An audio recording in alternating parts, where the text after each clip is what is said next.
귀엽고 깜찍하고 발랄하고 쓰리고 뉴스 자키 김영민 아나운서와 영민한 뉴스 함께합니다. 어서 오세요. 네, 안녕하세요. 네, 영민한 뉴스. 월요일입니다. 항상 즐거워 보여요. 즐거워요. 네. 여러분을 만날 수 있다니. 안 잘리고 만날 수 있다니 너무 좋아요. 네, 그렇지 않습니까? 직장이 있다는 거. 그렇죠. 행복한 일 아니겠습니까? 맞습니다. 언제나 그렇습니다. 행복합니다. 진짜 요즘에 경기가 어려워서 힘드신 분 많은데요. 여러분 용기 잃지 마시고 힘내시기를 바랍니다. 오늘 첫 소식 윤 대통령 소식인데요. 윤 대통령이 조만간 국민연금 개혁안을 직접 공개할 예정이라면서요? 네, 맞습니다. 이번 주에 국정 브리핑을 여는데요. 네. 이 자리에서 윤 대통령이 정부가 추진하고 있는 각종 개혁의 성과들 그리고 앞으로의 계획까지 설명할 예정입니다. 네. 그리고 또 이 자리를 빌려서 특별히 이 국민연금 정부 개혁안의 골자를 직접 발표한다고 하는데요. 네. 이 국민연금 계속해서 개혁의 필요성이 그렇죠. 제기가 돼 왔던 부분이잖아요. 네. 기존에는 정부가 연금 개혁안을 내놓을 때 보험 요율과 소득 대체율의 이 숫자를 조정하는 그런 모수 개혁에 좀 초점을 맞췄다면 네. 이번에는 국민연금의 틀 자체를 개혁하는 구조 개혁에 방점을 찍는다는 계획입니다. 예.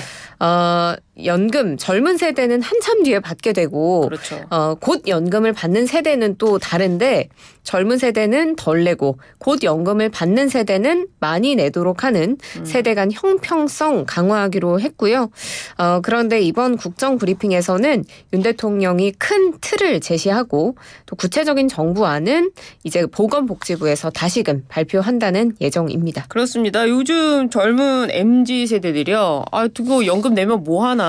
나 받을 때쯤 되면 그 연금이 없어진다는데 괜히 내는 거 아니야? 뭐 이런 걱정도 한다고 하는데요. 연금 개혁안을 공개한다고 하니 좀 기대를 해보는데 이 이외에도 의료, 교육, 노동, 저출생 대응 방안까지 밝힌다면서요? 네, 맞습니다. 그간 강조해왔던 다양한 분야들에 대해서 추진 네. 성과를 알리고 개혁의 필요성 다시금 강조할 것으로 보이는데요. 네. 먼저 교육개혁 관련해서도 윤 대통령이 문제로 제기했었던 사교육 카르텔 해체와 같은 네. 우리 교육의 지향점 다양하게 언급할 걸로 보입니다. 노동개혁도 노조의 보호를 받지 못하는 미조직 노동자, 비정규직과 같은 노동약자 보호에 방점을 두고 이야기를 할 것으로 보이고요. 네. 의료 분야 이 부분도 중요한데 지금 상급 종합병원의 체질 개선을 언급하면서 네. 지금 필수 의료 분야 종사자들 굉장히 처우가 열악한 부분이 있는데 그런 부분에 대한 지원을 강화하기로 이야기하고 네. 응급실 뺑뺑이 문제도 굉장히 사회적인 문제이기 때문에 이를 해소하는 방안도 언급하지 않을까 싶습니다. 저출생 문제도 지금 정부가 추진하고 있는 인구전략기획부 출범하기 위해서는 네. 법 개정이 필요해서 국회에 협조를 요청하지 않을까 싶습니다. 그렇군요. 국회 협조 요청까지 할 일이 참 많네요. 이렇게 뜨거운 여름이 가니 추석이 다가오는데요. 추석을 앞두고 소상공인과 중소기업에 40조 원이 넘는 명절 자금이 투입된다고요? 그렇습니다. 추석이 이제 이렇게 침을 삼키세요. 떡이 추석 음식들이 생각나는군요. 또 하시잖아요. 네, 추석이 추석떡 곧 맛있죠. 다가오는데 예. 정부와 대통령실 국민의힘이 어제 고위 협의회를 열었습니다.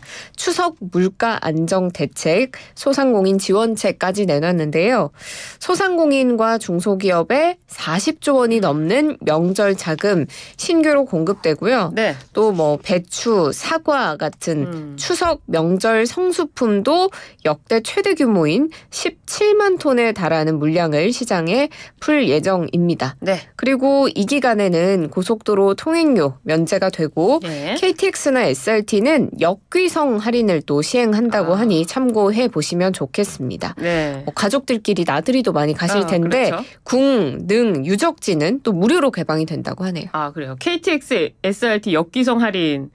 올라오세요, 어머니. 네네. 아버지 이번엔 좀 올라오시죠. 뭐 이런 거군요. 아하. 그래요. 어떻게 될지 또 지켜보기로 하고요. 당정은 국군의 날 임시 공휴일 지정도 검토하기로 했다는데요. 의미가 있는 것 같습니다. 네, 10월 1일 국군의 날인데요. 네. 국민의힘 정부 대통령실 당정대는 이 국군의 날을 임시 공휴일로 지정하는 방안 검토하기로 했습니다. 국민의힘이 먼저 제안을 했거든요. 그래요. 국방의 중요성 소통, 국군의 존재 가치를 또 강조하고 이 장병들의 자긍심까지도 고취할 필요가 있다라면서 그렇습니다. 정부에 요청을 했고요.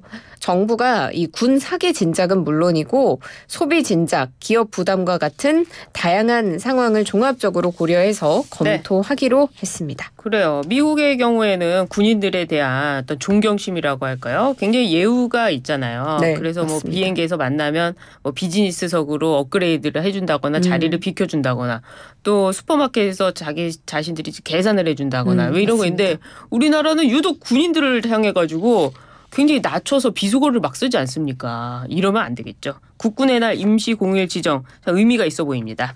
이번에 국회로 가보도록 하겠습니다. 한동훈 대표가 최근 특유의 직설화법 대신 유연하게 소통하는 모습을 자주 보여주고 있다고 하는데요. 사실입니까? 네, 최근 결속, 소통 이런 부분에 좀 방점을 두고 네. 행보를 이어나가고 있는데요. 지난 23일 당 행사에서 한 발언이 또 화제가 됐었죠. 그래요. 저는 잘 안 참는데 지난 한 달간 많이 참았다. 이렇게 말하기도 했습니다. 그래요. 당내 의견도 다양하게 청취하고 있는데 네.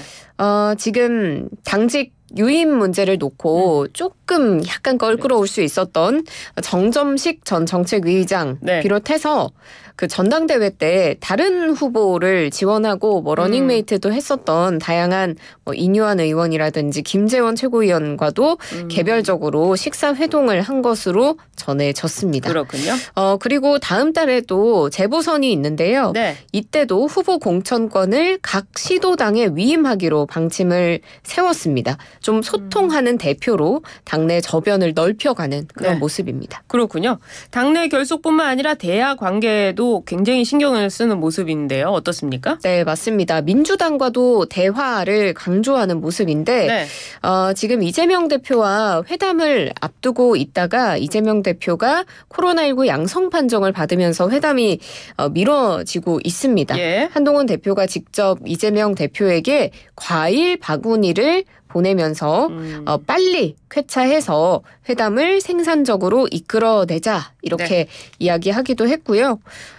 민주당과의 대화뿐 아니라 지금 한동훈 대표가 지난 20일에는 의정 갈등 해결을 위한 중간 다리 역할도 하려고 했던 것으로 보입니다. 네. 박단 대한전공의협의회 비대위원장과 비공개로 만나서 해법을 논의한 소식도 전해졌고요. 네. 또 이번 주에는 한국거래소 방문합니다. 지금 금융투자소득세 폐지와 같은 다양한 민생 과제들에 대한 추진 의지 밝히고 또 청소노동자들의 근로 현장도 방문을 해서 예. 격차 해소 문제를 위해서 다양한 메시지 낼 것으로 보입니다. 그래요. 한동훈 대표 이렇게 열심히 하는데 더불어민주당은 한동훈 대표에게 최상병 특검법을 발의하라고 다시금 촉구하고 있습니다. 어떻습니까? 네, 맞습니다.